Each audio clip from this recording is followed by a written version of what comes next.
time of the weekend in whichever areas that you are in. Now, I've got a wonderful program today, but before we go further, I think we need to listen to something here, and then we'll come back in a few minutes.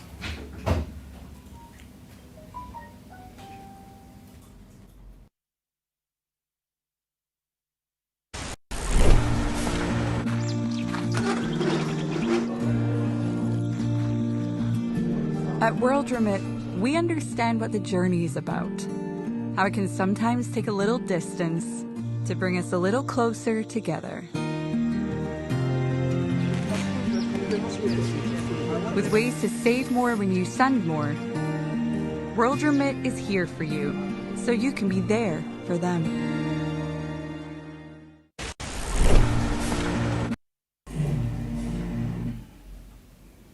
Welcome back. Uganda had its elections. Uganda had its election almost a week ago. And President Yoweri Museveni, of course, Africa's longest serving president, won his 6th term in office. Remember, his 6th term in office. It was a hard-fought election that saw almost 100 Ugandans killed over a period of 1 year during the campaign. Now, there were 11 candidates, including Museveni, of course, and his majority in parliament was reduced. We'll go through all that as we go ahead. Now, President is reported to have won 59%, and Robert Kyagulanyi, aka Bobi Wine, came second with 35%. Today, Bobi Wine is under house arrest. What President Museveni says is obviously for his own security, for Bobi Wine's security. But the big question we have now is what is next for Uganda? And what are the next 4 years going to be under 76-year-old Museveni's government? With me in the studio to discuss today's programs are two of obviously patriotic Ugandans who have been following the elections all along and know a thing or two that we don't really know, all of us, but some of us don't know, but they have knowledge as far as this is concerned.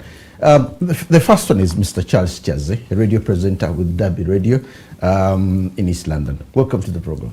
Thank you. Thank you, Steve. Okay. Mr. David Serukera, a community worker here in London, has been here before, so he's not new as far as this program is concerned. Welcome to the program. Thank you very much for having me. Yeah, right. We've had about the elections. Obviously, it's on the 14th of January, and a lot has gone on. We've been here. We discussed this. Obviously, pre-election, we did that. And obviously, as it has come out, President Museveni won. It was difficult, and as I had said so earlier, that it is going to be very, very difficult to get him out of office because he's a sitting president, and there is a lot that comes with that. Now, the key question every Ugandan is asking now, or even others from other parts of Africa, is where does Uganda go from here? What is next for Museveni? What are his next 4 years going to be like?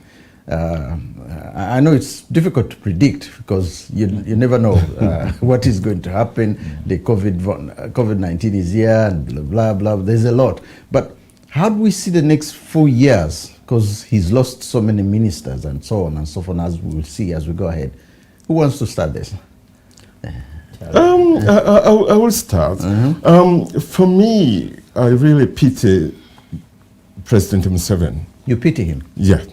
Because if you look at the past elections which took place in the last 36 years, he didn't lose a lot of credibility as he has lost this time. Okay.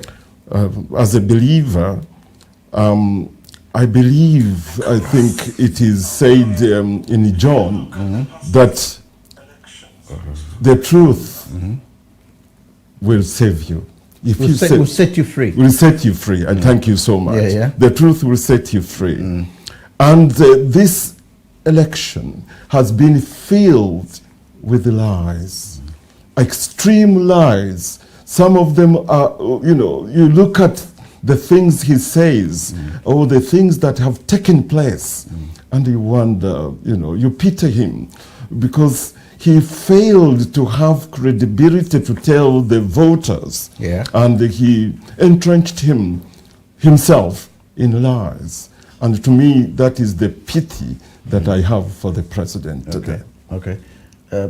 We are looking at the next 4 years. Yeah. We are looking at... Yeah, because if you have to last for another 4 years, yeah, and you have gained the elections through lies, then it makes it very difficult to have for you to be trusted again. Yeah, there's nobody who will trust him. Not only Ugandans, but other Africans, and also people who provide us with money, like Americans, European Union, UK, and many others, because they've seen the things he has done, the people he has killed, the people he has imprisoned. Yeah, but the key issue we have here, yes, David, and both of you, yes, is that it's the Electoral Commission. The Electoral Commission said he won. So he himself said in his first speech, he said, look, the Electoral Commission say I won. Now, if you come to me and you say that I've done this, I've done that, but this is the Electoral Commission. Therefore, you should be accusing the Electoral Commission of whatever, but not me, because the Electoral Commission counted the votes. They had it was a different independent organization, as we were made to believe, and they counted the votes and so on. So we can't really point a finger at him, but we should be pointing a finger at the Electoral Commission. Of course, that is what everybody in the government will say. Yeah. But we see, and we have seen, the Electoral Commission coming up with information, giving out information, and also denying giving out information that, like you remember the chairman when he said that he hasn't been following what was going on because his TV was cut off. He didn't have social media, and also the way he was treated was different from other opposition candidates. Yeah. So all this... Oh, him as the president, okay, yeah. Yeah, so the Electoral Commission chairman, that's what I'm talking about. So if you treat the president differently from other candidates, you lose credibility. And for me, I'm sorry for him, because whatever he's going to do, whatever he's going to say, he will not be believed because of what happened pre-voting. Pre-election. David? Thank you very much. What do you think here? I think you presented a question which is valid, but the question to me would have been the way forward. Oh, yeah. For our motherland, beautiful motherland, which used to be regarded as the pearl of Africa. Yeah. The individual, Museveni, I don't think we can sit here and discuss about him. Is it worth already discussing about him? I don't know. Because he's done it all. In the book of lies, name it, everything has done it all. He has done it all. Yeah. But I pity the administration which he's leading himself. Yeah. After being swiped across the board, and it's evident when you look at what is being beaming around the radio stations and power media of Uganda and international, showing the real evidence of fraudulent rigging and beating people, killing people mercilessly without sympathy. If you are saying we're going to do something good for these individuals, that is the society, Ugandan society, and you treat them like trash, I don't see how they can trust you at all. So they've shown really that they don't trust him. And from what I gather is that when Bobi Wine was, when the army left his residence, which I understand is today, this morning, because the courts had ordered them to leave. So they left this morning, and Bobi Wine had to meet with these few members who have gone through the elections, and he made a very clear statement that this is the beginning of a greater achievement. So whoever achieved through NUP should not achieve and start celebrating that NUP has won. We haven't won yet. That is him. That's what Bobi Wine said. That's what he's saying. They have to see that they gain their rightful win. So what Bobi Wine implies to me, a layman, is that they haven't considered whatever the Electoral Commission has come up with to say Museveni won. So that's why I don't want to say about the individual. I think there is a problem we have with the systems in place in Uganda. Coming to mention about the word Electoral Commission, is supposed to be an independent entity. Yes. But who elects the commissioner? Yeah. Is the president himself. Yeah, but can I say something here? Go ahead. Right from the beginning, Yeah. when the process of elections before was announced to Parliament and so on, but when the date were announced, Yes. when the next elections are going to be had, Yes. when the selection of those who are going to be part of the Electoral Commission Yes. were being announced, other political parties in Uganda didn't put pressure on the government to say, listen, this is what we should be doing. We need David to be part of this commission. We need Charles to be part of, because if they had said that at the very beginning, it's done in Ghana, and I think they do it in Nigeria as well, because then you can be more close. This is why we blame Ugandans for being so naive that you can give the president the powers to select members of the Electoral Commission. No, you don't. You be part of the Electoral Commission. Don't you think that this is where the mistake came from? Well, because you knew straight away he's going to get his people in. But before we dwell into this Electoral Commission being an independent, if you look at all the structure, what you call the the four pillars of power, the judiciary is being compromised, has been compromised, by the way, since President Museveni came to power. Yeah. And the guy who is a judge, I think he's graded as a judge, is he? Yeah, he's Biamukam. Yeah, Yes, Biamukam. He's a High Court judge. yeah, He was a he High was Court a One judge. stage back in the days of Besigye is the one who was sitting judge when Besigye was being accused of raping a woman, of which woman had an earphone. He was being told words in front of the judge. No, he was a prosecutor actually at that time. Yes. So if you bring this individual, if you look at the history of the so-called independent commission, Electoral Yeah, Commission. yeah. and you look at that history, can you trust that individual? Number one. Yeah. Number two, he elects all these people. He appoints, not elects, appoints them. So I have a feeling. But this is what I'm saying, David. From the very beginning, if you stand firm and say, hang on a minute, you are not electing these people. You are not selecting these people. We are all going to participate in the elections as the 11 candidates. We have to participate on who is going to elect. Let me help you on that. Okay. Majority of the MPs in Parliament are NRM. All right. Number one. Yeah. Okay. So once you have that, you are having an upper hand. So even if it went on the House of Parliament to be discussed, Okay. his men plus the few individuals they can buy out with money would definitely, it would be tabled, but it would win overwhelmingly. So he has used that as a tool to see that he runs over all these situations ahead of him. And not only that, you remember when Besigye, it was the other gentleman who was the prime minister, who took the government to court for rigging the elections. Okay. The court said, okay, we recommend that in the next elections, the Electoral Commission, there has to be change in the way, and they gave things that have to be changed, recommendations. Oh, yeah. And they were tabled. I remember. Yeah, they were tabled in Parliament. Yeah.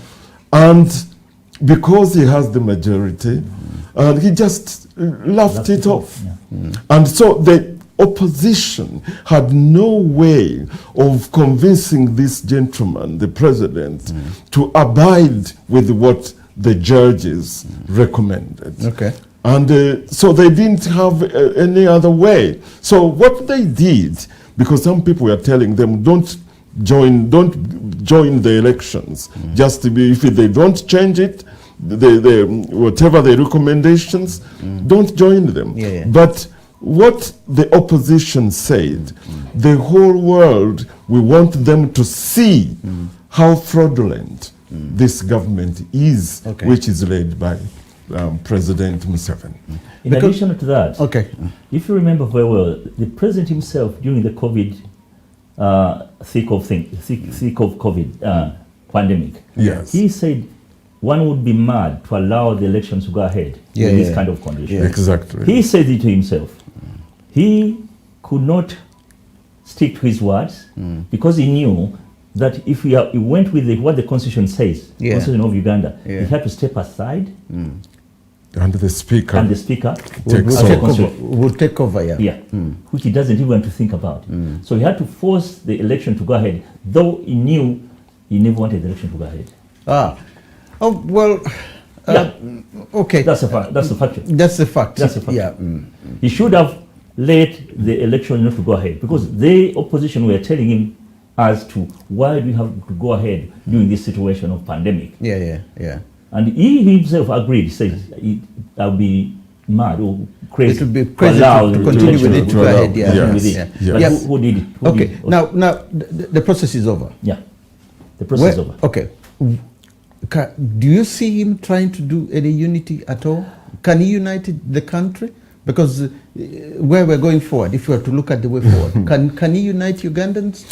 Of course, he would have loved. Even now, I know it is one of the things he's thinking about. But I bet the opposition will not accept any, trying to work together because he has lost credibility.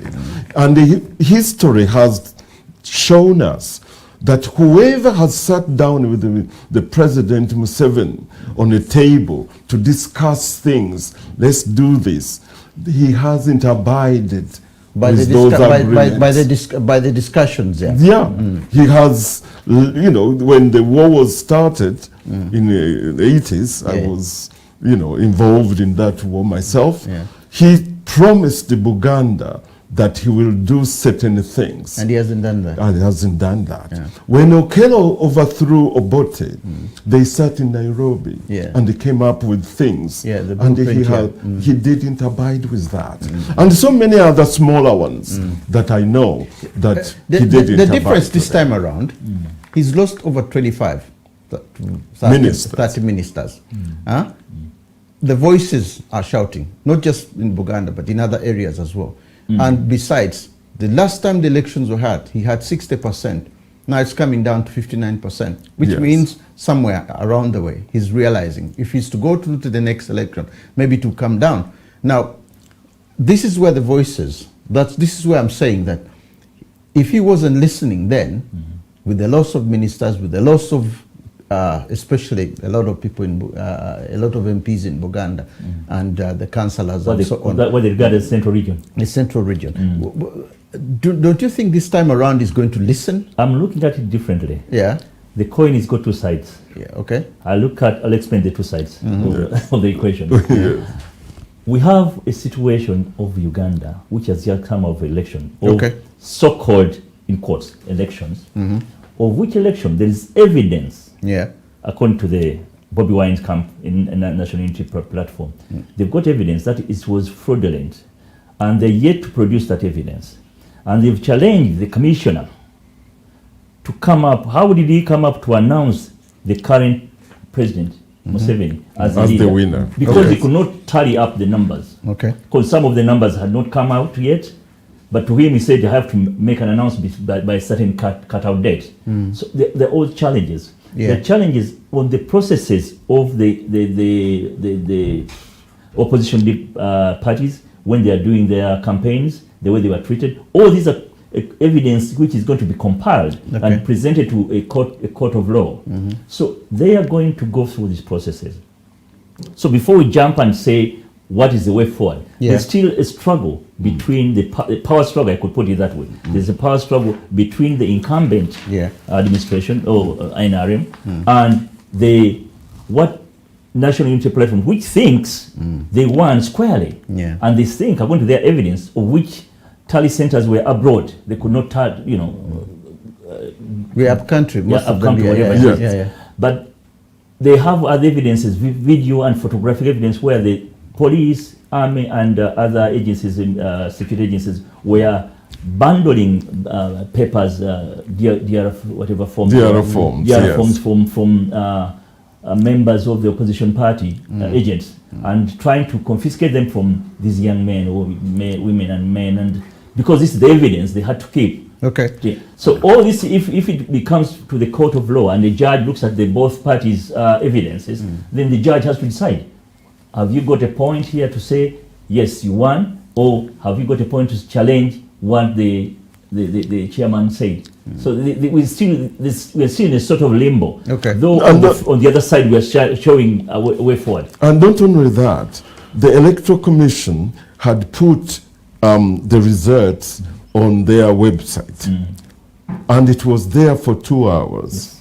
But it was removed when they realized that it wasn't adding up. Yes. So the Electoral Commission itself is not sure how to bring up the numbers and provide them to the Ugandans and to the whole world to prove that they did a good job. And also in many districts, especially in central region, over 1,200 places where they elected the president, they were not added to what they announced. So there are many millions of votes that are not yet unaccounted for. And also if you look at the registered voters, 18 million, and only 9 million voted. And if you look at the last election, if you look at the new people who registered in the last 5 years, were only 35,000. And that is impossible. That, previous years, there have been millions of people coming on the election register. And this time, only 35,000. That's impossible. It is impossible. So all this evidence, when you analyze it, then it shows you that they wanted to cheat, but they didn't know how to cheat. The biggest issue I can see here, yes, not just for me or for any other Ugandans or for Africa as a whole, as far as the electoral structure is concerned, yes, is connected with the proving that fraud actually took place. And with the proving that fraud took place, somebody in America, Donald Trump, has been trying. Okay, the American system is very different. But at the same time, now that the elections are over, even if you have the videos that you are going to show, and then he said, hang on, we need to find those votes. Where did they disappear from? We need to find the boxes, the ballot boxes, where these, you are actually saying that they were piled up and so on. Because if you go to a court of law, you need to have evidence. You need to have people who are going to give evidence in court over what they saw. And this is what I can see happening, is that even if NUP goes to court with all the evidence, the chances of them proving their evidence, especially through the people who have gone through it, when these people are part of NUP, then the chances that the judge will say, hang on a minute, you are part of NUP, and you're talking about corruption. You get my point. I get your point, but I don't think that's a problem. The problem might be because what it is. Before I answer that directly, the president-elect who has been announced as a president, though he hasn't been sworn in, has got a problem. All his neighbors in Africa, I think Kenyatta tried. And it was taken off from the president of Kenya. It was taken off. Rwanda hasn't complied with saying congratulations. Tanzania, I think it did. But when you think about the states of Africa, the nations of Africa generally, what percentage has congratulated President Museveni to being re-elected? When he sits back and think about all this, there is some degree of making him to think again. He knows the facts very clear. Okay. He knows that this young generation use technology ahead of the game, their game. I think the administration went into what is the olden style, because you have the digital style and you have the olden style. What is it called? There are two styles there. Yes. I've forgotten the word. Yeah, we're from the we're from the old school. So old school. These are different. Analog. Analog. I think the incumbent and his administration stayed in analog. So this young generation went into hyper mode of introducing, for example, you vote. Came when it was about 2-3 days away. Yes. So the country administration could not deal with you vote. How do we counter this app? Of course they did. They switched off the internet. But by the time they did that, some evidences were collected. Because people used to take photos and videos, though the internet was switched on. The moment they switched on the internet, this information started going out. But what I'm saying with that, it's one thing sending a video to the to court and saying this is evidence that this thing did happen. Then we say, okay, let's look for the people who are into that video, and then they will testify in court, because they might say we are not going to simply go by the word of what is in the video. It could be actors putting ballot papers into the boxes. It could be anybody. So at the end of the day, they might say, no, we need actual evidence, and this is where the problem is. So because if there are people from the same party who are saying that there was a lot of malpractices, and they are from the same party. Simple answer. Today, the Minister of Agriculture, who is Bamunanga Kisempija, took a case challenging the results, and he won. He did win. Oh yeah, he did. Telling you he won. What happened? He didn't win. He didn't win. No, the judge threw out the people by then, when the elections were taking place, of which included Bamunanga Kisempija, took photos of the seals of those boxes. So they had evidence. Okay. So when he brought his evidence, in comparison to the evidence they had when the seals were still existing. The color of the seals were different. The color of the seals evidence he brought was different. The judge looked at this and said, hang on. And these videos, they've got dates and time and everything. Yes. So what are you saying? So a simple answer to the... Not only that, in Western Uganda, there's evidence that people were told that we have already voted for you, so we are going to give you the votes. The results. The votes. The votes, which had already been ticked. And then you put them in the yes. There is evidence for that. So if we have about 10 or 20 places where that has been done, that is true evidence that whoever was representing NRM and the soldiers who were at the polling stations, they ticked the votes and they gave them the votes to people. Them in the instead of stacking them themselves, which they did in other areas, then it shows that they voted for the population. Now, I have something here which will probably need help, a lot of help. All these courts and stuff like that will probably happen. We don't know what's going to happen now that Kyagulanyi is out. So probably they are going to have a sit down and then come up and then maybe go to courts and then maybe see how they can challenge. But I see these challenges as being defeated in courts because of the evidence that might come out. And also the judges. And the judges, because they are appointed by the same person. Now, half of Uganda is practically almost 70% youth. Yes. And this is where the problem is going to come from in the next 4 years. Museveni is going to face the youth population, which has nothing to lose. They need jobs, they need this. This is Africa's problem, by the way. It's not just Uganda. No, it is true. Nigeria, Kenya, Tanzania, and all this. There's a huge youth population, and the leaders have not catered for this population. And Uganda is in that sort of category. That's why there are so many people going abroad to work and so on.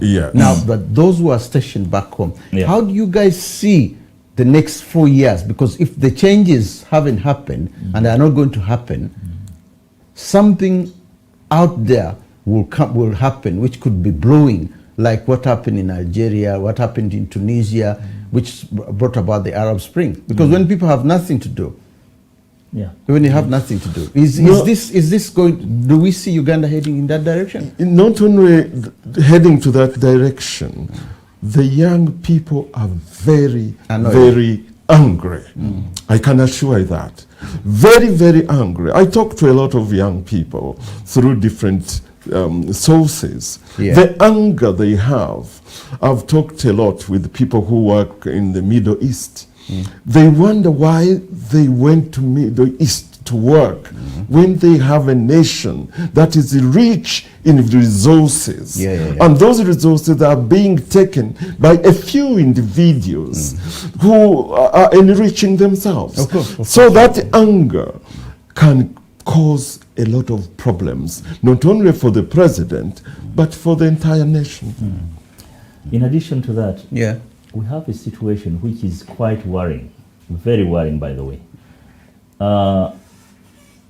Remember when, before we went for elections, I mentioned some structures and industries we had in our country, Uganda, yes, which we used to have the system as equivalent of the system of here, the political systems like accountability, whereby a president is given a salary, he's got an additional services.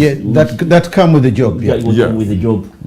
But we have a president in place in Uganda, apparently, who is the Minister of Finance, who is the Minister of Defense, who is almost touching every department of the ministry. So these ministers and the so-called, you see the money being wasted. We have a minister. And deputy minister. We have a deputy minister. We have a minister, state minister. Those are three. Then we have the permanent secretary. That's 4. We have the undersecretary. Those 5 people. 5 senior services officers. In one ministry. In one ministry. And when you look at the ministries you have, and in terms of value for money out of this money going out for taxpayers. About 80 ministries. The money coming back to the services provision to the society is not there. Okay, it's a misuse of allocation. Misuse of allocation, number one. Number 2, to start with, it's not misuse, the political system. If we go back to the federal system of governance, where there are checks and balances, we don't have checks and balances in these governments. No, we don't. We don't have these checks and balances.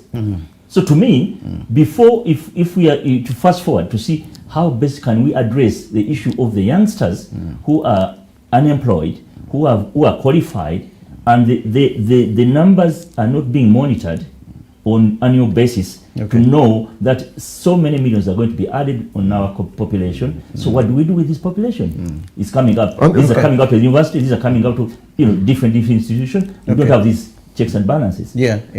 So we have to go back to the federal system of governance, whereby the head of state is allocated a certain amount of money plus benefits accompanying that amount of money.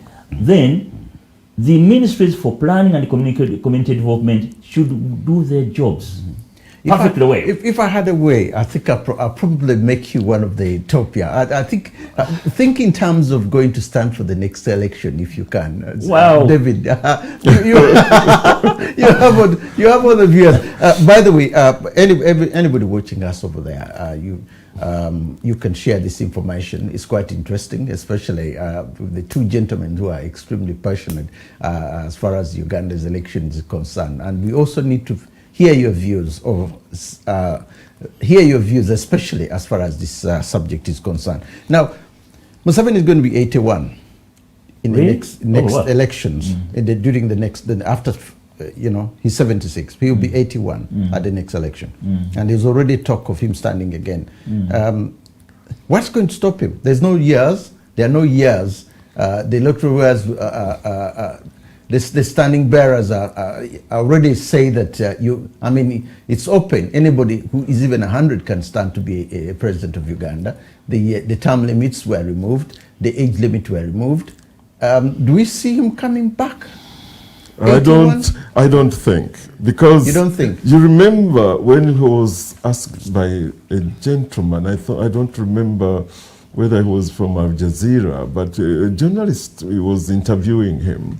He said, "Are you going to seek leadership at the age of 75. That is in 2021. Yeah. He said no. I saw the interview. Yes, I can't, because when a man or a human being is 75, he's less articulate. Even his thinking is not as good. So I won't. So if he, but he came back. He came back, of course. So but there's a possibility to come back. If he comes back at 81, do you really think that he doesn't think about being 81 and how much he would be thinking? Listen, Robert Mugabe was approaching 90. Yes. He was still... Actually, he was over 90. He was over 90. Yes, and 91 or something. He was still president of Zimbabwe. Yes. They elected him, even though he had gone to that stage. So I don't really see why Museveni can't make it up to 90. It's good you brought the issue of Robert Mugabe. Yeah. I'm not here to predict, but I'm saying we may be going that route. In that direction, because the donor countries... They're not the courts of Uganda anyway. Yeah. But because we depend squarely, most of the money coming from these donor countries. Yeah. So as a result, they have an investment in the beautiful country called Uganda. Yes. So they have got questions where they need answers. Yes. So when they pose this question where they need answers and they can't get the right answers or the answers they need, they may say, hang on, how many millions of dollars have been coming to a State of Department of America? Yeah. Quite a lot of money. Quite a lot of money. Yeah. And what is the value for this money to go to this country called Uganda in terms of with American people? What are we getting out of this? So I think it's not going to be easy. These 4 years is not going to be easy. It's not, if at all we don't go into the direction of Zimbabwe, where sanctions are going to be implemented by donor countries, to our state Uganda. Hopefully, we don't go in that direction. Okay, now even in this current cabinet and the previous cabinet, there are several people who are already not traveling abroad, prevented by the EU and the Africa and the American United States. People who are already within his cabinet. Could this be a problem in future if you have ministers who can't travel to USA or who can't travel to the European Union? Could this be a problem as we go along? Because he might lose some of the top ministers in certain positions. Because what's the point of having a minister who can't travel to summits and stuff like that? There is an analogy in religion, as well as in our local language, Uganda. Yes. That omuntu yali abaddeko ne ssente, I'll translate it. Mumusaasiranga nnyo nga zimuweddeko. Okay. At the same time, the religious says similarly, that whoever has had money before and if it goes into a poor mood, you have to be very sympathetic with that individual or that group of people. Yes. So we are talking about the current incumbency. Yes. And in view of what has happened. Okay. But they should have a lot of answers to come up with of reasons why the electorate have come up with such questions or such answers. Could you interpret that? What I'm trying to say. we got it, but I've got Ghanaian listeners, Ghanaians, viewers, I really feel sympathetic to our motherland country, Uganda. But I really feel sympathy. I've got some sympathy for the current administration. Okay. Because I have to ask so many questions. How did we reach here? Including the incumbent president. How are people so annoyed to us to this level? Despite whatever they did, killing people, abandoning people in pickup trucks and take them God knows where. People's heads have been cut off. You know. So I'm sympathetic with the current administration because you feel sympathy for them somehow. How did they didn't see it coming? If they saw it coming, what did they do? Because the other minister of industry, she came up very clearly. She said sometimes people get tired of you. Of course. And they can't mention it to you. You reach a situation when you knock on the door, before they used to welcome you. This time they say, so it's you to tell them, I'm here.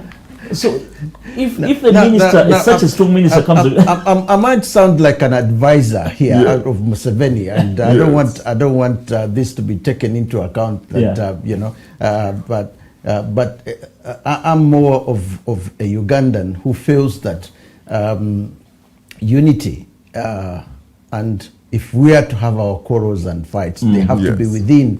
You know, we've lost a lot of blood during the Ruwelo, the northern region. We have had wars that have killed a lot of our people, and we wouldn't really want to go back to that direction. We don't want that.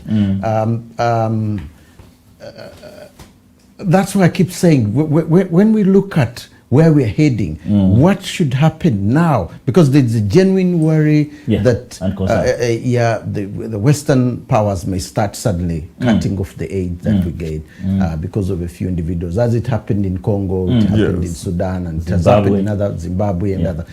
Because of few individuals, we could lose quite a lot. How do we tackle that?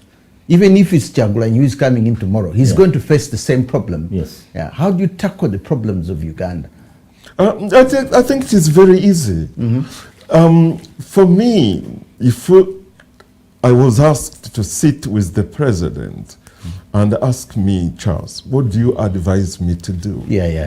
For me, my advice for the president, if he wants to live much longer, maybe up to 100, this is the time to go. It is not going to kill him if he decides that my countrymen have thrown the towel. So let us put a transitional government that will arrange new elections so that we have a peaceful transfer of power to the next generation. Well, it's a very good dream. I have one question which I've always come up, which I was asked. A friend of mine asked me this morning when I told him we're going to do a program on this. And this is the question connected with the Buganda kingdom. Now, there is always a tendency, by the way, this is the central region in Uganda, and obviously the Buganda kingdom is one of the kingdoms, one of the three or four kingdoms, and it's the oldest kingdom in Uganda with a huge population. Now, to them, it's like they've rejected Museveni, point right, through the election. They're showing him that we have had enough of you. But other parts of Uganda haven't done that much. Or if that's not the case, then maybe votes were rigged in the other areas, and they were not rigged in Buganda because Buganda stood firm. How do you see the relationship now between Museveni and Buganda as we go along? Could this put him off and he says, look, I think I better not even have Buganda ministers or have anything to do with the kingdom? To bring a very good articulate answer to that would be to sort of go a little bit behind, about the history. And the Kabaka as well, by the way, if you bring in the king needs to come into of bringing the NRM government into power. Okay. Museveni, not being a Muganda, started a protracted guerrilla war in Buganda. Okay. He should have studied in anywhere in the country of Uganda, whether Western Uganda, Northern Uganda, Eastern Uganda, God name it, or Southern Uganda. He never did. Because he researched well, and he knew that if he happened to go on all the other areas, those people would not accommodate him at all. So he decided to start the guerrilla war in Buganda. Okay. Number one, he knew the people are friendly, given the history he had with the Buganda people. He knew the Buganda land has got bushes, thick bushes at that time, forests and bushes. Okay. And which he could not get in the other parts. The other parts are hostile people and all that kind of. So Buganda as an entity has been the backbone of the current presidency. Okay. Right from the guerrilla war up to where he is. There is one of his major who is called by the name Haji Naduli. He's mentioned it. Yeah. He regrets having joined the guerrilla war. Yeah, I've He's seen made some it for completely open. And other stakeholders. Even Gashumba recently said the only thing the current government did to Buganda was destroying Buganda. So Buganda should not be seen in any equation whatsoever as hating the current governance or administration. No, that's not the issue. The current governance or administration has failed the promises, the blood which was spilled in the Ruwelo Triangle. In view of let's try and fight the bad governance and bring in the good governance. You cannot tell me today or tonight that you fought a bad governance You are cutting somebody's son, his head, and throw it there, and the videos are streaming. You are abandoning people in police cars and unnumbered cars, taking them God knows no. There's no. It's not right. So we have gone to square where the current administration went to the bush and fight the then bad administration. Okay. So in my answer, a very sincere answer, Buganda as the institution, the Kabaka, the Luchiko, and the Buganda institution has got no say in the whole matter. The people have been looking, have been following issues, have been expecting a lot, and in return, nothing's coming. So as a result, the people, without the authority from the Kabaka and the Central, the Buganda Luchiko, nobody told the Baganda to vote as they voted. They voted because of their needs, because of the expectations, and whatever is being put before them. So they are saying, our children died, our grandparents died, our grandmothers died. Did they die because of this? A child finishes first degree, he goes for the second degree. By the time before he finishes the first degree, his fellow countryman from a different region, he's got a job. The ones from Uganda and other places, they don't have jobs. My daughter, my son, they've done their first degrees. They've never got jobs. They're doing work in Arab countries. Now, they're qualified. So I want to throw all this to you, in the arena here, to see that I'm totally disagreeing with even some ministers of the state saying Buganda and Catholic Church have been at the forefront of telling people not to vote. That's not right. They should consider and go back to the drawing board and ask themselves, where and why have we been voted out like this? And probably, if they have an opportunity, put things right, which I think is too late. Too little for it. It's too late. I can see that. Do you have the same opinion? Of course. Not only the same opinion, because for me as a young man, 20 years, I joined the guerrilla war. I was a student at Makerere. Okay. Oh, you did? Oh, yeah. And I've met a couple of gorillas. Oh, yeah. And I can assure you, the energy we put in this war, was so much that it encouraged our relatives to join the war. Okay. I lost 7 brothers in this war. We were 8 children of boys, and I'm the only surviving son of my parents. Okay. And I can assure you, when I look back and I see the blood that was, spilled, was it worth it? Yeah. And I joined it because I was angry. My father was killed by Idi Amin. And I said, this is a way to pay back. This man killed my father.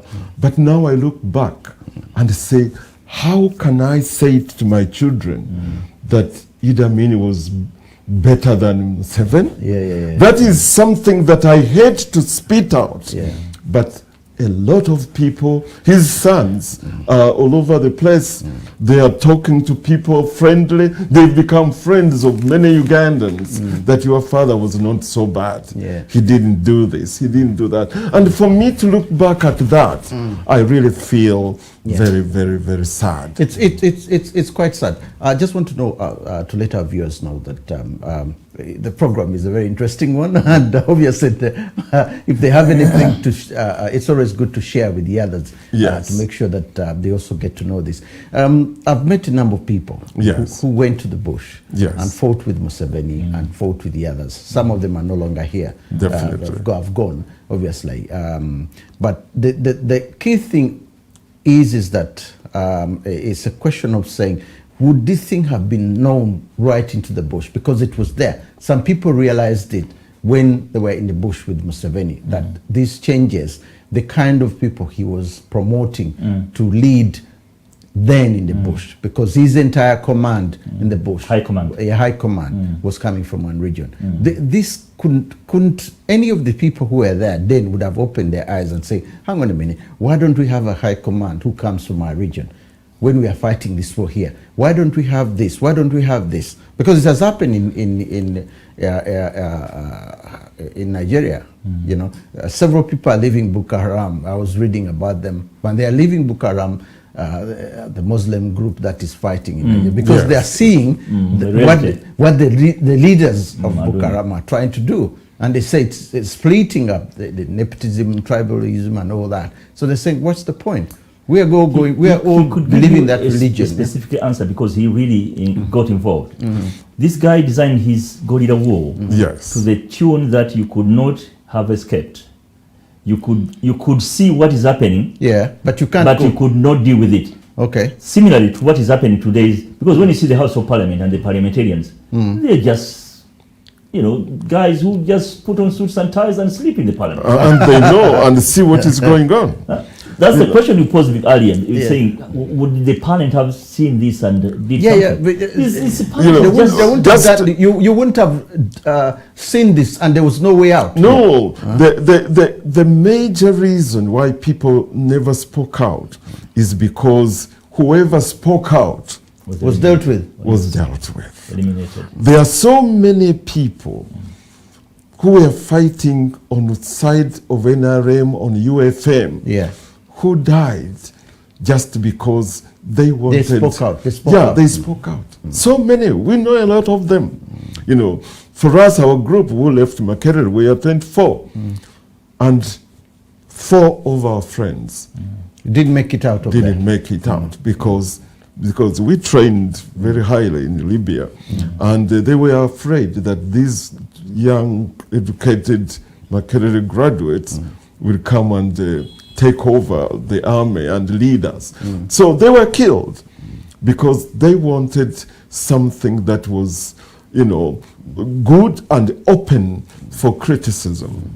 And I think that is one of the major reasons why people like Medisha Muntu left NRM and many others. So sometimes people have tried to be on, or been with the present government, and when they decided to tell the president that don't do that, they are eliminated, even up to now. Which is very sad. It's very sad. It's very sad if that's really the case. Yeah, I know it's the reality of the matter. For example, today, 2 days ago, Major Oliver Zizinga died. Yes, she died. Yes. Would you believe that that lady fought the war with the Museveni? So is Haji Major Naduli. Yes. But those ranks up to today, they've never been added in any rank, or decide, you know, by NRA to say let them go for further courses so that they can add some tips on the. No, I just want to bring this one to you. Okay. Zizinga died a humble lady, but the contribution she made towards this war, so is Haji Naduli, so other many people, can show you the kind of people who are being dealt with in this scenario. Yeah. They brought, for example, today the whole breed circling the president is a very different or the sons of the Kahinda, whoever. These Kahindas are the peripheral, not anymore near the president. So he knows what he's doing. He knows his strategy. He doesn't want them. Okay, you fought, you get something there. Yeah. You stay there. Yeah. And he goes with the young people who are not knowledgeable to the level of where they were started and the 10 points program. Yeah, but he was trying to explain that there were people who fought in the bush with him. But when you look at these people, the strategies are such that their level at the time as people who were assisting in different directions, but not actually being on the front line. So you wouldn't really promote them to become generals in administration when they were actually doing most of the low-level kind of work that they were doing, and they wouldn't lead.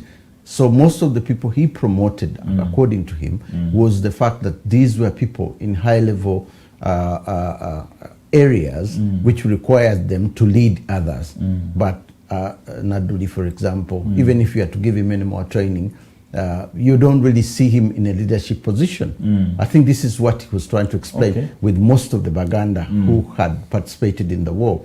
You know, so that's what he explained about it.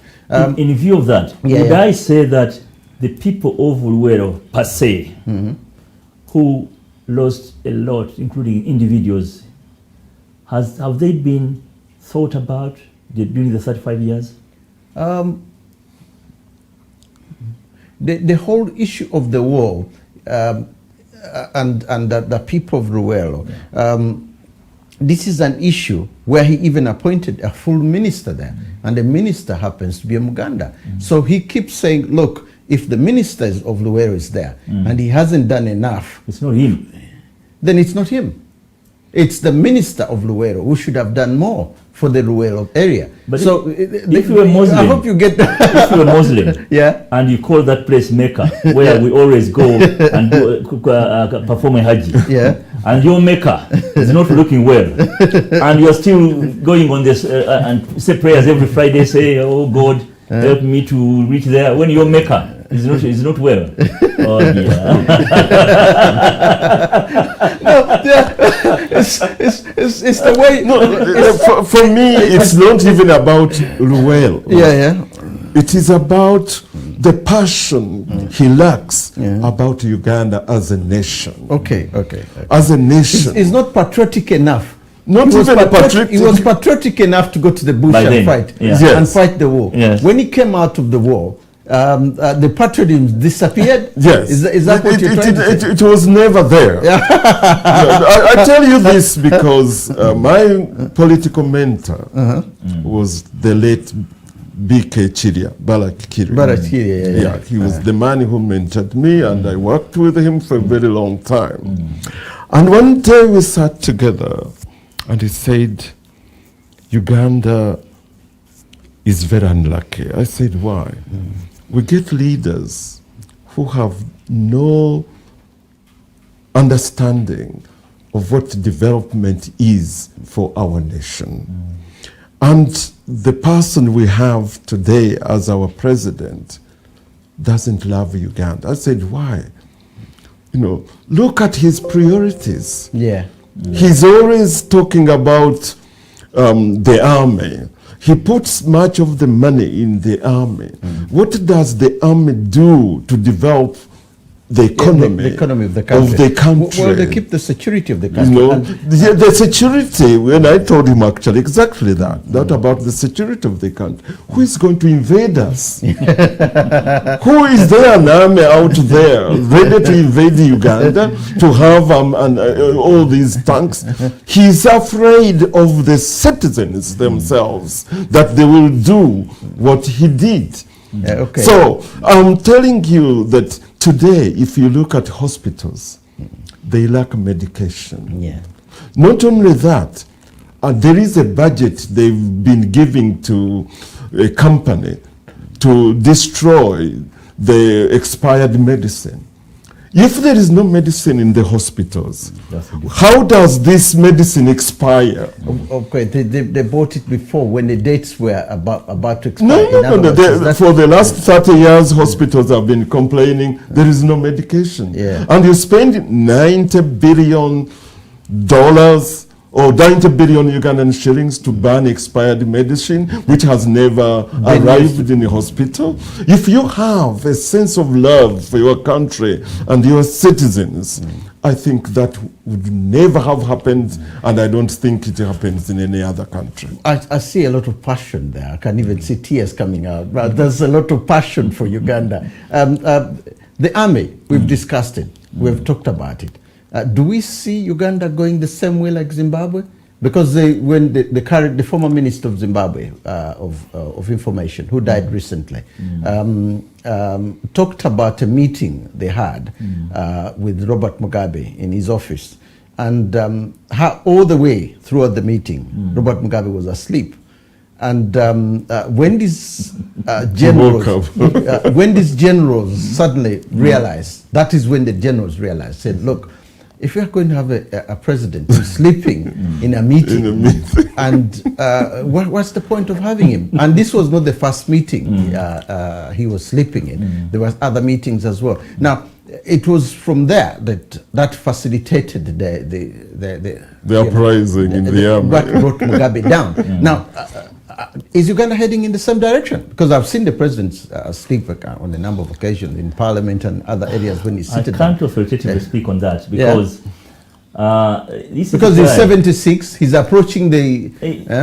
This is a guy who never allows his opponents to understand how he's operating, number one. Yeah, because he said so one day, he said, look, I wasn't sleeping, I was thinking. Yeah, exactly. Yeah, he said he was he's thinking. He's been caught so many times when he's dozing off, but he says, no, I've been thinking about I've been thinking about, So, given that situation, that's why sometimes I hear he calls his people to meet him at the State House in wee hours of late hours. By the time they meet him, he had sessions of meetings. By the time he meets the important ones, they're almost tired. Whatever he says, they say, okay, yes, oh, yes. They say, we'll agree with what you're saying. In answer to that, I think I am so skeptical about the way forward of Uganda. I'm so sorry to say that. Yeah. Because we still have a very big situation between the incumbent and the opposition, the young generation opposition. Okay. Of which young generation opposition has convinced almost the majority of Ugandans to vote for them. Okay. They've just been in power, not power as such in power. They've just come up less than 5 years. Yeah. But within this period of time, they've made what the current government never used to tell people. All right. The right of the matter. Yeah. So all the people who have voted the NUP within the shortest possible time, they have to be thinking otherwise. And they're sending a message, a clear message to the incumbents that we don't want you anymore. Right. I want to go through it to people who are on the website and written a number of messages. Some are encouraging, some are different, obviously. Nabudeke Mariam, that's one of the people who says, we elected Kyagulanyi, Sentamu Robert, for the presidents of Uganda, not Museveni. Well, that's her opinion. Then Museveni stole the election. That one didn't put his name down. Nalumu Babra, Eddie K, if Museveni won the elections, why is he killing? Jail, putting Kyagulanyi into house arrest. On top of that, we have the evidence. Wait and see, she explains that. Then there is another lady called Nalongo Simbwa. The problem of Uganda is him, is Museveni. Mayanja John said Museveni is using Uganda as a stepping stone to invade other countries for his selfish gains. That is the historical mission he always talks about. That's Mayanja's view. Eddie K, who says if we highlighten Luwero issue, but all the same, but at the same time, kill the known of Twalwana. It is contradictory. We want reward, the symbolic triangle of struggle, but shall the twinnies who were part of it, it's a lengthy one, the twinnies who were part of the struggle, let's be consistent. Dansoa, who simply says, I'm watching. Now, Goody Dorothy, we elected Robert Kyagulanyi Sentamu for president, goes that. Somebody who didn't put his name down. Having said that, you have to ask what experience does Robert Kyagulanyi has. Sophie the First, Tate Kofi. So for someone to be president of any country, they first have to be president somewhere. I think someone is responding to that. Nagudu Dorothy, Museveni must go. Just 3 words. Katambira Francis, Museveni need to step aside and becomes an advisor to people with new development ideas. Even MPs today, somebody has said they need 300 million Uganda shillings to buy heavy vehicles. What for? Anyway, Chaze Hassan Semambo, how can killings, torturing, arresting, kidnappings goes on? How can this be stopped? So he's putting a question up there. Okay, Manja John goes back again. Is the SFC militia that protects Museveni, headed by the first son, Force Biabakama, to announce his results at a gunpoint. We need to choose that dictator to lead us and no legitimacy. Well, the messages still coming there quite a lot, and people are listening, people are talking. Tony Africa is somebody I've known for quite a while. Uganda needs accountability leaders. Museveni is treating Uganda as his home. Uganda at his home. Uganda is going nowhere if we have no change in leadership. That is Tony Africa. Kakaile Fatia. We are tired of Museveni. Uganda elected Kyagulanyi for president. Okay, Senyonga Julius. We voted Robert Kyagulanyi as president of Uganda, not Museveni. Julius Senyonga. Okay, Okai Samuel. Museveni didn't go to the bush because he loved Uganda. He went to the bush. Oh gosh, they're coming in. There's so many of them. Yes. There's so many of them. I can hardly go through all of them. Yes. The opinions, because I know time is against us. Is against us. But for me, my major worry is for the future of Uganda, and for me, the people who are holding the power of Uganda are very, first of all, afraid of what will come if they are out of power, because they've done so many atrocities that they are very scared. For me, the only meeting I would like to have is for them to promise that they are going to leave, but if they request for amnesty, so that they can retire without fear that they are going to end up being killed, as they have done for other people who have been in the opposition and those who were against them, and also to be saved from being the International Criminal Court, to put them on the dock. So if they can negotiate their way out, I think for me I can be very empathetic to that. But if they insist that they are going to stay in power without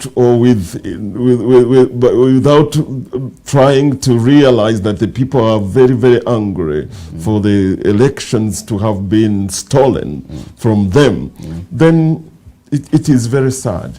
Now, how can we make elections unstoppable the way the Americans did theirs? You can't steal. They were telling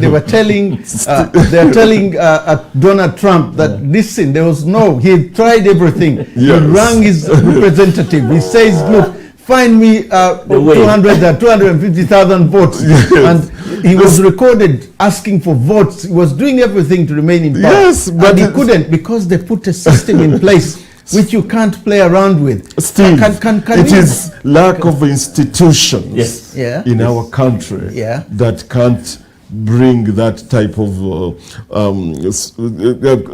ability not to be shaken, because our institutions have been muzzled by one person. Yeah, but what I keep going back onto the issue is that the people who are in opposition, you may not have the numbers in parliament, but you have a voice. You can stand and say, hey, no, even if in order to make this thing fair, let's do A, B, C, D.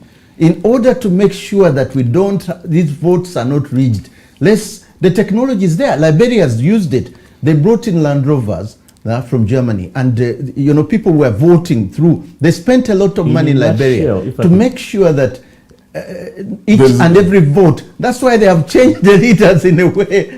We could still go the same direction. It saddens me to sit here in this studio at my age. And you know that very well. I'm representing the age almost of the president. He's above me anyway. But our age should be showing a very good example to the youngsters who are following us. But if we start doing something different, showing the youngsters, and the youngsters, that young man was 4 years when the president came to power. Yes. Kyagulanyi, Bobi Wine. Bobi Wine. So if a young man of that age is challenging the incumbent, and the incumbent is using all the tricks in the book to stay in power. That's very sad. Yeah. Even if when I sit here at my age and if all the viewers may think, they're all the same. Look at this. It's really sad. It's not a laughing matter. Yeah. But the question you put before us is that what could be done, hopefully? In my view, I think we need to revisit, to go back on the drawing board. Whoever is coming in, whether it's the incumbent administration, incumbents administration, or the new administration, which is the young generation, we need to look at when the British left Uganda, the state Uganda, as a part of Africa. What were the policies, what were the structures, which were the systems in place, which made it to continuously grow? Because there was a time when we were at par with Korea. Yeah, of course. So that means the systems and the structures in place left by the British people were working. We are progressing. The industries were there. Yeah. The children used to leave schools with hope. The parents used to do their coffee, cotton, name it, and send their kids to schools in view that the kid, after graduating or going to this technical institute, is going to come up with this certificate or degree, which will enable you to join this. Now, could we say that it's education? If we are in power with South Korea, and South Korea has left us behind, it's to do with education. It's not because education. Our education structures, if we are not educated to love the country we live in, if we don't love our country, and we are not patriotic enough, that's the education I mean, not necessarily to go out and study and get a degree and get a job, but to be patriotic in a sense that the Chinese are doing that. Yes. They're patriotic. Yes. Wherever they're going to go, they love their country. And so do Americans and the British. They may shout, they may do whatever they do, but they love this country so much. So is it that kind of education we need to install in our children? In a way, yes. In a way, yes, I agree. Yeah. Because I think we have individuals who come and take over situations like with the incumbent. When we look at his background, if some of you remember hearing the guy who looked after him when he was still a student. Yes. The late Bianima. Yes. What he talked about the young man, his behavior, part of his behaviors. You could get a gist of the individual we have around. Of course, of course. And all this, what he has never agreed to anything, you sit down with him and you agree, he even signs a paper, he turns down, later he does something. So we need to look at the backgrounds of individuals. I'm sorry to say it. Okay. I can't hide that one. But apart from saying that, Kyagulanyi also is a grandson of a grandson of a chief somewhere. So when we have people who have seen civility, who have grown around civility, who never thought about fighting, killing, this and that, we need to revisit ourselves. We need to have a structure of selecting leaders or would-be leaders. Don't just come with degrees and you say, okay, you take the seat. People, we have to go back and look at individuals. How were they brought up? Kyagulanyi has gone in the ghetto, but the way he was brought up, he talks about his mother and the number of children. He's a very young man, but look at the way he articulates his point. Yeah, I do agree. with what you're saying. So I believe when you put the two individuals in place, for example, in play today, Kyagulanyi Bobi Wine, who is 38, and the incumbent, who is 76, when you weigh the deeds and this young man is beating. That's why even the old people were giving. So the point I'm trying to write back, we need to go back on the drawing board as a nation. Okay. To have elders who can help us. How were things done by this period of time? Can we pick and choose? Maybe they're not conversant with this current situation. So that will forge ahead a better administration structured with institutions which can be followed, which can be answerable to the civilians of the country. What you're talking on about, when what you're talking is good, what you're saying is but good. The reality of it is the most difficult part of it. Yes. Secondly, there is also a notion that the Kyagulanyi we are looking at 38 might turn out to be Museveni in a number of years. You never know, because people change. A lot of people change, regarding of what. I was speaking to Idi Amin's son, Yes. not about a week or so ago. Yes. And he had very wonderful ideas. He was, at some point, despite the killings and all that, he was praising his father because he was more patriotic than the current presidents we've had over the years. He said he loved the country, kicked out the Indians, did that, regardless of the other things that really happened. But he loved the country. Yeah, he did. And you're looking at, he was trying to say that all the shops should belong to Ugandans. All they should do that. The problem was, he was not doing it the right way. Yes. But the patriotism was there. But the issue of Indians being sent away was not about Idi Amin loving the country or loving the people of Uganda. They were other. That's a different topic. But what I'm saying is that when you look at patriotism, because that is the key thing I'm looking at. Because when we look at Museveni at the moment, and we looked at other leaders as well, who was the most patriotic president Uganda's ever had? Can I throw one? Oh, you can even change it. Who is the worst patriot? I want him to make who was the worst? No, patriotism. Because we need to train that, to put it. We wouldn't be having this conversation if we had a patriotic president. We wouldn't. You know. We wouldn't be having this We conversation. wouldn't be having this conversation. I can assure you, like the president, one thing that I see in him that makes him to be hated by so many, he's a person who never talks about peace. He talks about violence.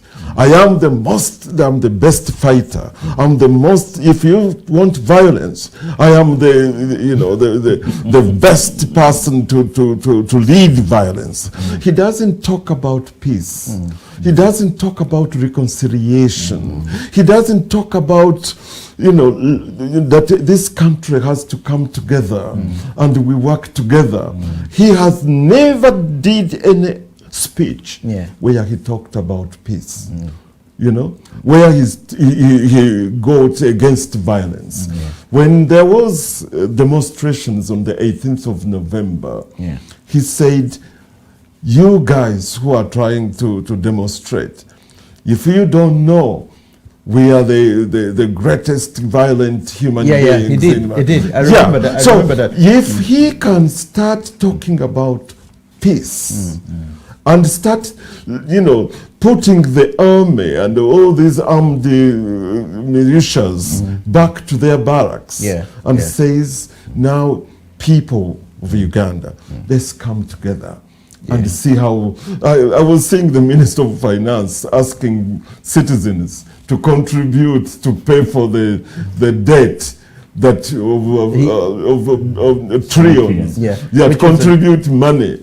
How can you steal money for the last 36 years and you start asking citizens to help you to pay for the debt? I want to jump in a little bit here and acknowledge quite a number of people who are on here, because this is a lively debate, and lots and lots of people putting their contribution here, and it's amazing.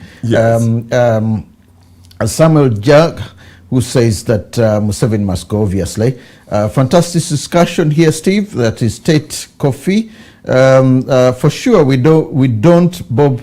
Okay, he didn't spell it well. Bob Wine with 81%. Take my word, 2016 Besige won with 79%. Nanyango Faitha. Museveni must go. Stop killing Ugandans. Free Uganda. Well, there are a number of people who have called, who have messages from Saudi Arabia, Germany, and I think one person is from Italy who's just sent something here as well. Uganda military and policemen are rapists. They rape women in prison. They are thieves, steal people food in the gardens. They kill Ugandans. Well, that's the Difuna Mariam. Bali Jackson, who are you talking about? I mean, he's questioning something else. They are not just afraid, but arrogant. Generous Robert, he will go at any time. All right. Katule, I'm terrible with them. Katule Puke. Tadeo. There's just, they are not just afraid, but arrogant. Anyway, he goes on with that again. quite the numbers are there. Mulindwa Deo, killing people's children to retain power. All this shall come to haunt his clan and descendants. Katulepo again, Ugandan problems are problems of Africa. Rise and follow Africa. Well, the Africa issue is been discussed so many times here, and it's a question of saying if we can eliminate it in Uganda, if we can eliminate it in Kenya, if we can eliminate it in other parts of Africa, then the chances are it will be eliminated. Now, the Western world has tried several times by blocking people from going from countries, as we were talking about it. That's one method. But it can also happen with the African Union, because there are so many things that the African Union is silent about, and this is what keeps bothering us. Exactly. What can be done to make sure that the African Union contributes to the problem in Africa much better than it's doing? Because there's a war in Ethiopia, they're not doing anything about it. And I have to say this, at one point, America took refugees from Southern Sudan, from Burundi. Yes. 2,000 refugees were taken to Iowa in America. And I remember writing to them. I was doing a radio program years ago, and writing to the Secretary General of the African Union from Tanzania. He was by then a guy from Tanzania. And I explained why did this happen. And the man wrote back to me telling me that, tell me an African country which would have taken in these 2,000 refugees. I couldn't answer that. Exactly. Because Uganda is bringing all these people in order for them to be used at one stage, like he's done today. Definitely. Because most of the people who came from Eritrea, Ethiopia, Congo, Rwanda, Burundi, even as far as Angola. There are many. Like if you look at Eritreans or Africans who are seeking asylum in Israel, Israel paid Uganda to be brought. Have you got evidence of this? Oh yes. The deal which was done. Oh yes. You got evidence of this? Oh yes. Oh yes. They were paid and they brought them to Uganda. Have you ever seen that Israeli guy visiting countries, southern of his country? How many countries has he been visiting? Uganda. The Prime Minister of Israel. So there's a good deal there.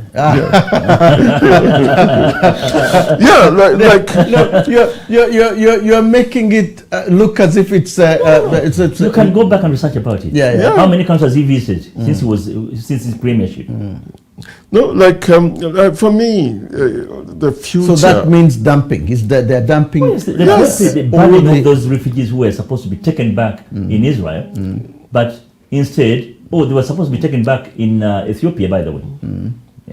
But Ethiopia was saying, no, you're not bringing them back. So they negotiated with this individual who doesn't care about the country, beautiful country, Uganda. They said, bring them on. But in exchange of ABCD. Now, the role of women. This is one of the things that we probably never discuss so much. The role of women in Ugandan politics has been increasing over a period of time. And so many women have joined politics, almost like the men. Now, how do you guys see the future? Because where we're heading at the moment, there are more women, I think. There will be more women in Ugandan parliament, or there will be more women in politics in Uganda than in any other African country. And for me, that is a positive. If you look at how we have grown as men, our culture tries to think that women are supposed to be in these certain areas of work, supporting men, but not at equal levels.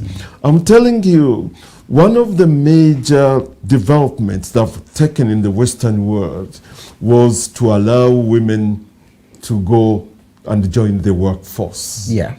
They have a certain way of dealing with the economic issues and the political issues. I have a video that I got from the social media that shows you the changes that have taken place in Europe of women.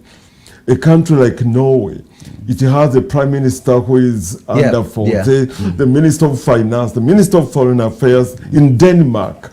Even in the Eastern Europe countries, prime ministers are women. So we in Uganda, I can assure you, if more women come into politics, we will be able to achieve much more and quicker than we are doing today. Yeah, but because they set the foundation, that's what I was trying to put down. If you set the foundation and the foundation is there on the ground, like you're building a house, you set the foundation and the strong foundation comes quickly and it helps to raise the building to be more stronger. The European countries, the Americans, they all set the foundation. That's why Trump couldn't break that foundation because it was there. Now, we at the prime now to try and set the foundation for Uganda. Had we set that foundation so that Museveni is the last or any other person to come and shake it?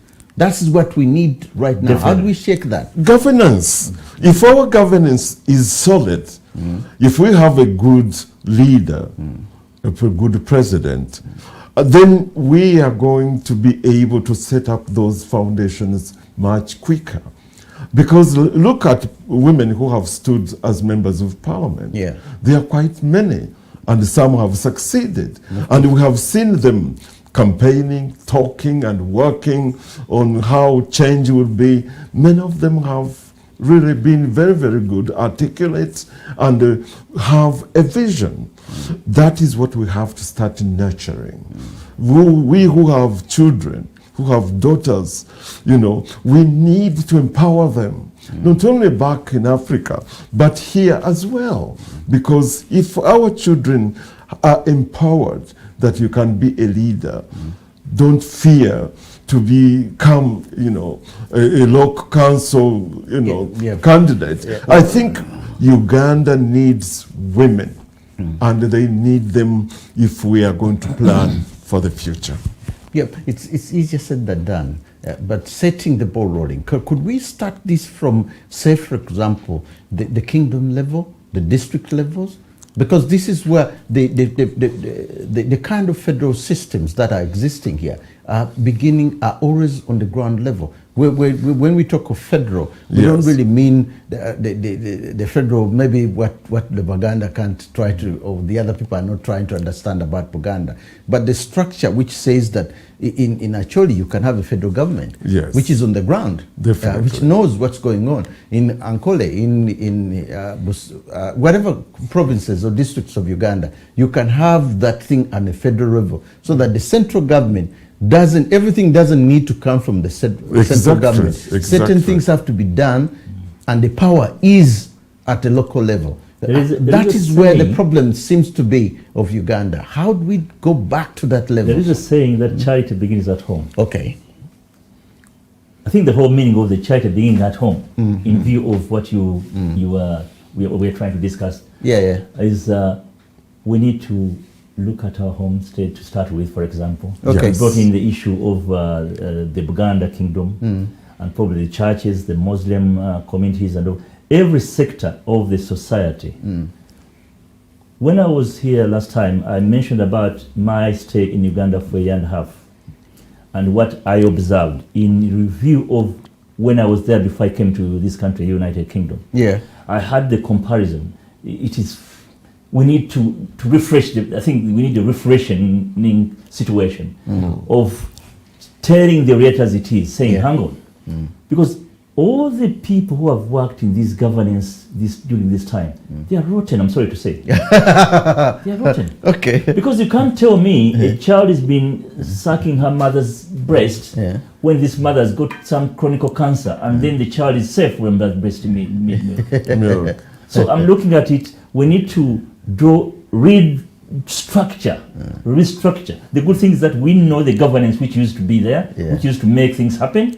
We know the system they used. We know the policies they had. We know we have to go back on the drawing board. Whether Kyagulanyi, Bobi Wine, whether another individual, the administration, the presidency, all these systems and structure have got to change back to serving the people. not serving you and yourself and your family. Okay. We have to go back and serve our people, and our people are ready to listen. By the way, Ugandans are very good people. Yeah, of course They're they very are. good people. Of course they are. We are coming towards the end of the program, and I want some kind of solid summary somewhere in a few words in what we can do right now, because at the end of the day, it's a question of if the ideas. I believe a lot in a sense that we need to find a solution to something rather than the problem, because we know what the problems are. Yes. But what can be the quick solution? We can't quick fix something. No. Maybe it will be the next generation of our grandkids who will fix this. What about a quick fix right now? Because the president is not going away anyway. Yeah. So if we are to advise him or to try and get those people close to him for something, what is it needed? For me, if Uganda has to get a solution for its own well-being, it has to come from the present government. People to realize that they have destroyed the country, and they are still continuing to destroy it by insisting that they are going to govern us for another 5 years. So for me, my request goes to the President Museveni, that look at your subjects, look at your citizens, and give them a chance to help you to change Uganda, and you retire quickly, or even as soon as possible, go back to your farm in Rachtura and let us start being led by a new blood of new leaders. I think Uganda will save itself from more bloodshed, will save itself from economic ruin, it will save itself from being the shame of Africa today. I think that's better. It's a much better summary than what you would have given. I cannot add on that one. It's a much better summary than what would have what would have been given. Yeah. Okay, I just want to say thank you very, very much, both of you, for coming to the show, and I do hope that the things we've discussed here will probably be extended to those out there who are listening, and maybe even those in authorities who are listening, Museveni's government and all the others. So that we have a good and stable Uganda. I just want to say thank you very much for viewing us, and I look forward to being with you again next week for another edition of Africa Speaks. Thank you, and may God bless you. Thank you. At World Remit, we understand what the journey is about, how it can sometimes take a little distance to bring us a little closer together. With ways to save more when you send more, World Remit is here for you, so you can be there for them.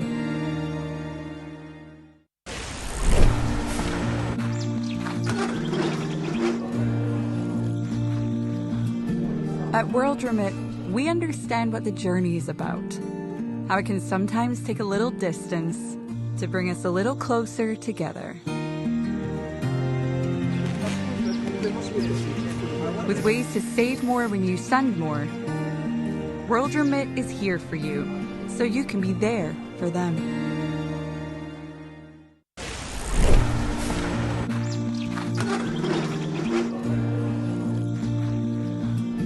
At World Remit, we understand what the journey is about, how it can sometimes take a little distance to bring us a little closer together. With ways to save more when you send more, World Remit is here for you, so you can be there for them.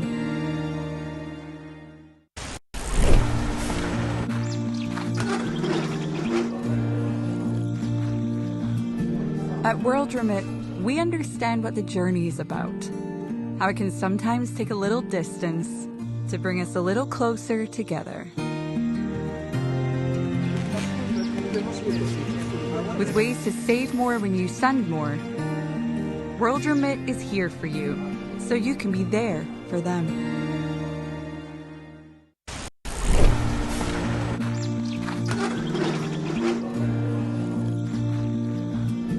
At World Remit, we understand what the journey is about, how it can sometimes take a little distance to bring us a little closer together.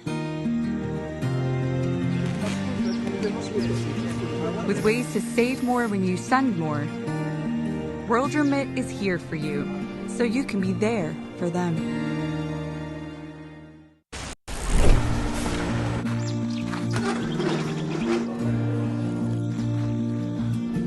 At World Remit, we understand what the journey is about, how it can sometimes take a little distance to bring us a little closer together. With ways to save more when you send more, World Remit is here for you, so you can be there for them.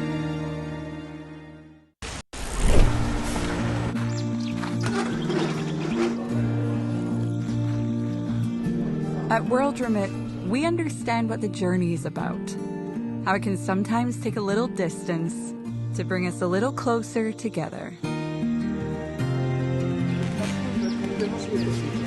With ways to save more when you send more, World Remit is here for you, so you can be there for them.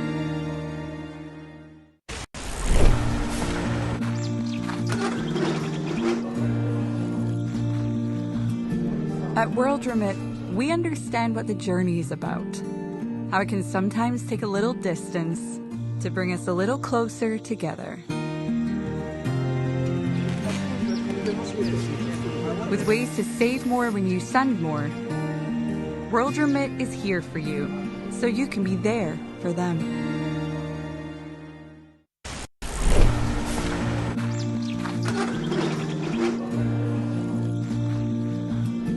At World Remit, we understand what the